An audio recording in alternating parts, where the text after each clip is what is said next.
पापी इंसान कौन है और निर्दोष व्यक्ति को क्यों ही पाप लगता है, उसे हम इस कहानी का आधार पर आपको समझाएंगे।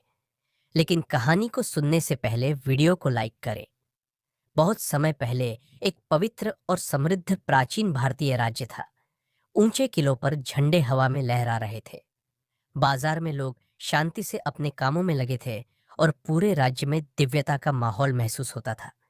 इसी राज्य पर एक धर्मप्रिय, दयालु और दानवीर राजा का शासन था। सिंहासन पर बैठा वह राजा सरल वेशभूषा में भी तेजस्वी दिखाई देता था और उसके चेहरे पर करुणा साफ झलकती थी। एक दिन राजा ने अपने मंत्रियों को बुलाया और आदेश दिया कि साधु संतों के लिए एक भव्य भंडारे का आयोजन किया जाए। राजा की बात सुनकर मंत्री विनम्रता से सिर झुकाकर तैयारियों में लग गए। राजमार्ग के किनारे बड़े बड़े लोहे के हांडे सज गए। रसोइये घी और मसालों के साथ स्वादिष्ट भोजन बना रहे थे। हवा में खुशबू फैल रही थी और साधु संत पंक्तियों में बैठकर शांत भाव से भोजन की प्रतीक्षा कर रहे थे। इसी बीच आसमान में एक बड़ा बाज उड़ता हुआ दिखाई दिया। उसके पंजों में एक मृत लेकिन विषैला सांप लटक रहा था। जैसे ही बाज भोजन पक रहे स्थान के ऊपर से गुजरा, सांप के शरीर से झर की बूंदें टपकनी शुरू हुई और अनजाने में वह बूंदें नीचे पक रहे भोजन के हांडे में गिर पड़ी। किसी ने भी इस अनहोनी पर ध्यान नहीं दिया। कुछ देर बाद भोजन तैयार हुआ। सैकड़ों साधु संत प्रसाद की तरह श्रद्धापूर्वक भोजन करने लगे। लेकिन थोड़ी ही देर में कुछ साधुओं के चेहरे पर दर्द उभर आया। कोई तड़पने लगा, कोई बेहोश होकर गिर पड़ा और पल भर में वहां अफरा तफरी मच गई।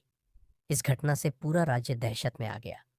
लोग डरने लगे और राजा बेहद चिंतित और दुखी हो उठा। कैसे मेरी सेवा ही उनके लिए संकट बन गई। इसी समय राज्य के प्रवेश द्वार पर एक रहस्यमयी स्त्री दिखाई दी। फटे पुराने कपड़ों में चेहरे पर चालाक मुस्कान लिए हुए वह यात्रियों से कहने लगी, इस राज्य में मत जाओ। यहाँ का राजा साधुओं को जहर देकर मार देता है। लोग भयभीत होकर उसकी बातें सुनने लगे। धीरे धीरे उसका झूठ पूरे राज्य में फैल गया। गलियों, गांवों और चौपालों में लोग डर के साथ चर्चा करने लगे। अफवाहों ने राजा की छवि को धूमिल कर दी। उधर परलोक में साधुओं की आत्माएं एक दिव्य सभा में खड़ी थी। यमदूत मौन मुद्रा में उपस्थित थे। एक बुद्धिमान साधु ने पूछा, इस साधु की हत्या का दोषी कौन है? तब यमदूत ने शांत स्वर में बताया, ना राजा दोषी है ना प्रजा। सांप का जहर उड़ते हुए बाज अपने बच्चों को लिए भोजन लेकर जा रहा था। अनजाने में भोजन में गिरा था। सत्य सबके सामने प्रकट हुआ। बुद्धिमान साधु ने घोषणा की, असली पाप तो उस स्त्री का है जिसने झूठ फैलाकर राजा को दोषी ठहराया, मगर निर्दोष इंसान की बुरी निंदा करने वाला सबसे पापी हो।